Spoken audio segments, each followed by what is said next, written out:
बिस्मिल्लाहिर्रहमानिर्रहीम, अस्सलाम वालेकुम। मैं हूं शहजाद हुसैन भट्ट। आज के नए वीलॉग में आपकी खिदमत में हाज़िर हूं। आज के वीलॉग में हम आपसे दो तीन बड़ी खबरें शेयर करेंगे, मगर सबसे पहले आपको ये बताता चलूं कि गुज़िश्ता रोज़ हमारी एक मुक़्तदर शख्सियत से मुलाकात हुई। नाम तो बताना मुनासिब नहीं है, ताहम उन्होंने ये भी मना किया था कि आप वीलॉग में इन बातों का जिक्र ना करें, लेकिन जब हम उठ रहे थे तो हमने उन्हें अज़राह करम नज़र करम की दरख्वास्त की तो उन्होंने फरमाया कि ज़ू मनी और कोड वर्ड में आप बात कर सकते हैं। तो नाज़रीन, हम आपसे उस हवाले से बात करते हैं, लेकिन हम आपको ये बता दें कि अगर हम अपनी गुफ्तगू में आपको समझा ना पाए कुछ तो हमें माफ़ कर दीजिएगा, क्योंकि हम अपने छोटा भाई मेरा फैसल वड़ैच है, उसकी तरह मैं बड़ा वीलॉगर तो नहीं हूँ, लेकिन मैंने अपनी मुख्तसर शख्सियत से दो ही बातें की थी। पहली बात मैंने उनसे की थी कि इमरान खान को सज़ा होगी या नहीं। दूसरा, मैंने उनसे कहा था कि शहबाज शरीफ जो है वो बड़े साहब की तैनाती वही करेंगे और क्या हुकूमत जो है वो अपनी मुद्दत पूरी करेगी। इस पर हमारी लंबी चौड़ी तफसीली गुफ्तगू हुई।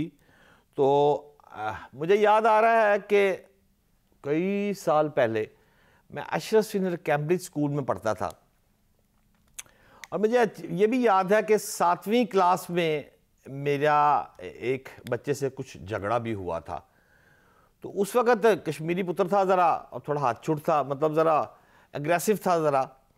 तो जब हमारा मामूल का झगड़ा, रूटीन की बात, और फिर वो हो गया, तो हमें मैम शहनाज जो थी वो प्रिंसिपल के पास पेश उन्होंने कर दिया।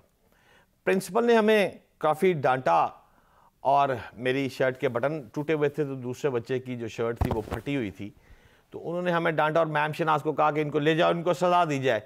जब बाहर हम प्रिंसिपल के रूम से बाहर निकले तो हमें मैम ने कहा कि लड़ाई माफ़ करो और क्लासरूम को साफ़ करो। तो हम थोड़े से परेशान हुए। मुख्तसरन हम क्लासरूम में चले गए। बच्चों ने टिश्यू वगैरह फेंके हुए थे, चेयर्स उल्टी हुई थी, हमने उनको सीधा किया। कागज़ पड़े हुए थे वो हमने उठा के डस्टबिन में फेंक दिए। जब डस्टबिन में फेंक दिए, क्लास को साफ़ किया, तो हम बाहर आए। छुट्टी का टाइम था। बाहर दूर खड़े बच्चे हम पर मुस्कुरा रहे थे और हमें तंजिया निगाह से देख रहे थे कि आज तो बड़ी बेइज्जती हुई। मुख्तसरन मैम शनाज हमें लेके फिर प्रिंसिपल के पास आई। प्रिंसिपल ने दोबारा सारी A to Z गुफ्तगू सुनी, और उसमें जो दूसरा बच्चा था उसको कहा, बेटे आप तो घर जाए, और मुझे कहा कि मैं समझती हूँ कि गलती जो है वो आपकी है, लिहाजा आपको बतौर सज़ा मैं प्रीफेक्ट बना रही हूँ। चीफ प्रीफेक्ट नहीं होते, प्रीफेक्ट मॉनिटर क्लास है। तो वो मुझे मैम शनाज ने पट्टी शट्टी दे दी। तो मैं वो पट्टी पहन के जब घर गया तो माँ ने देखा, तो माँ एकदम नाराज़ हुई कि फिर बटन तोड़ के आ गया। बट जब मेरे गले में पट्टी थी तो उसने कहा क्या? मैंने कहा माँ वो तो मैं गिर गया था ज़मीन पर और बटन गलती से टूटा है। तो कोई झगड़ा, खुदा की कसम आज कोई झगड़ा नहीं किया मैंने किसी से जिद नहीं की। मुझे तो प्रिंसिपल ने इनाम के तौर पर ये देखे मॉनिटर क्लास का बना दिया, और ये मैं पट्टी लेके, तो माँ बड़ी खुश हुई। हम क्लास के मॉनिटर बन गए। हमें आज तक गोरों का ये असूल ही समझ नहीं आया। First you create the problem, then you solve the problem. असल में कहानी क्या है? असल में कहानी कुछ इस तरह है कि हमारा जो पाकिस्तान है ना, इस पाकिस्तान के कुछ मसाइल हैं। हमारा सबसे बड़ा मसला ये है कि जो बड़ी शॉट मारने वाला बैट्समैन है या जो तेज गेंद करने वाला बॉलर है, वो टीम की क़यादत करता है। आपको याद होगा इकबाल कासिम, तौसीफ अहमद, बहुत बड़ा बॉलर, अब्दुल कादर, तीनों स्पिनर थे, पाकिस्तान को जितवाते थे। टीम के कप्तान नहीं बनते थे वो। टीम का कप्तान फास्ट बॉलर ही बनता है, या वो जड़ा फॉर एग्जांपल स्कूल है, कॉलेज है, या गांव है, कोई भी जगह है, उसका वली अहद कह ले या सदर महफिल कह ले, वो तिखा मुंडा ही बनेगा। जो तिखा होगा वही उस चीज़ को लेके आगे बढ़ता है, और आम तौर पर ये हमारे मुल्क का एक मसला है। अच्छा, हमारे किसी सदका ज़राए ने, मैं आपको वाज़ेह कर दूं कि ऐसी कोई बात नहीं की गई कि खान को सज़ा होगी या नहीं होगी। ताहम हमें इस बात की कंफर्म्ड इतला है कि ये बात खान को पता है कि खान ने नाअहल होना है। जी हाँ, खान को इस बात का इल्म है और उसे कंफर्म है कि वो नाहल होगा, उसको सज़ा होगी। और इसी बिना पर वो अभी तक कोर्ट में, चीफ जस्टिस इस्लामाबाद की हाई कोर्ट में, खुद को देखो ना, सब कह रहे हैं सरेंडर कर दे, क्या सरेंडर हो जाए, माजरत करने को इतनी बड़ी बात तो नहीं है कोर्ट के सामने। लेकिन खान साहब फरमा रहे हैं कि मैं खुद को सरेंडर नहीं करूंगा, क्योंकि उनको पता है कि अगर उन्होंने सरेंडर कर दिया तो देखे ना उसके बाद और भी कोई एक नहीं है, ये 3-4 जगहों पे ना बाज़ाब्ता रस्से तैयार हो चुके हुए हैं।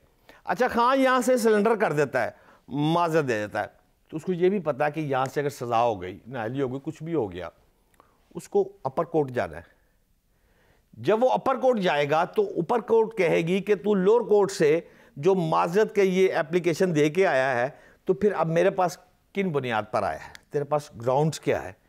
लिहाजा खान साहब ने ये फैसला किया है कि अगर मुझे ऊपर की अदालत से शायद इंसाफ मिल जाए तो यहाँ पर माफ़ी तलाफ़ी जो है वो मांगनी जो है ना, वो कुछ मुनासिब खान साहब नहीं समझ रहे, इसलिए वो माफ़ी वाला चक्कर जो है, अपने आप को सरेंडर करने वाला जो चक्कर है, वो इस दफ़ा मेरा ख्याल है खान साहब उस साइड पे नहीं जा रहे। हमारे मुल्क में अक्टूबर का जो महीना है, आप देखें 12 अक्टूबर 1999 नवाज शरीफ की हुकूमत टॉपल हुई थी, तो अक्टूबर जो है वो हमेशा ही हमारी इस कंट्री में ना बड़ा अहम होता है। लेकिन मैं आपको ये बता दूं कि इस मरतबा जो सितंबर है वो बहुत अहम हो गया है, और सितंबर का ये रवा माह और अगला महीना अक्टूबर के पहले 2 वीक, वो 12 अक्टूबर 1999 तो बड़ी बात दी गल है। यही माह सितंबर और अक्टूबर के फर्स्ट 2 वीक, इन 2 वीकों में ही जो है ना आपको सारी बात समझ आ जाएगी, sorry A to Z clear हो जाएगा। ऐसा कोई मसला नहीं जो आपको समझ ना आ रहा हो, और अगर नहीं समझ आ रहा आपको मसला तो आप उसका गाना सुन ले, इब्रारुल हक का। क्या कहता था इब्रारुल हक, याद है ना? कहता था जीपा आ गईयां कचहरियों खाली, जीपा आ गईयां कचहरियों खाली तो सजना नूं कैद बोल गई। नाज़रीन, ये ही इस मुल्क में होना है। इब्रारुल हक का गाना बड़ा अहम है। दूसरी साइड पर अगर हम शहबाज शरीफ साहब को गौर करें और उनकी हुकूमत को देखें कि उन्होंने ही बड़े चीफ की तैनाती करनी है या नहीं करनी, और हुकूमत ने मुद्दत पूरी करनी है या नहीं करनी, इस पर अगर गौर किया जाए, हम करें अगर, तो उसमें मेरे पास खबर है।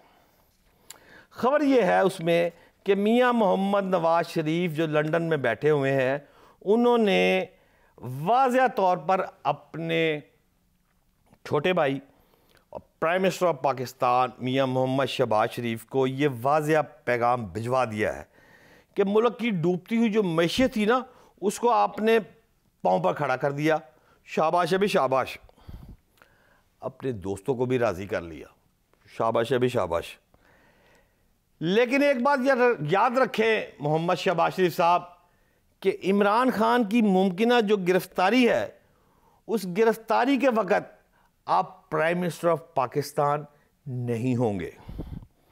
ये काम निगरान हुकूमत का है, और वो जाने और अवाम जाने, निगरान हुकूमत जाने या फिर इमरान खान जाने, हमें इलेक्शन की तरफ जाना है। ये लंदन में बैठे मियां मोहम्मद नवाज शरीफ का फरमान है। अब देखिए, अगर गौर करें तो Imran fast bowling, forward, fast forward, motorway limit speed 120, उसकी गाड़ी 200, चलान होने का खदशा, खुदा ना खास्ता एक्सीडेंट होने का भी खदशा, मोटरवे जाने, गाड़ी जाने, पुलिस जाने।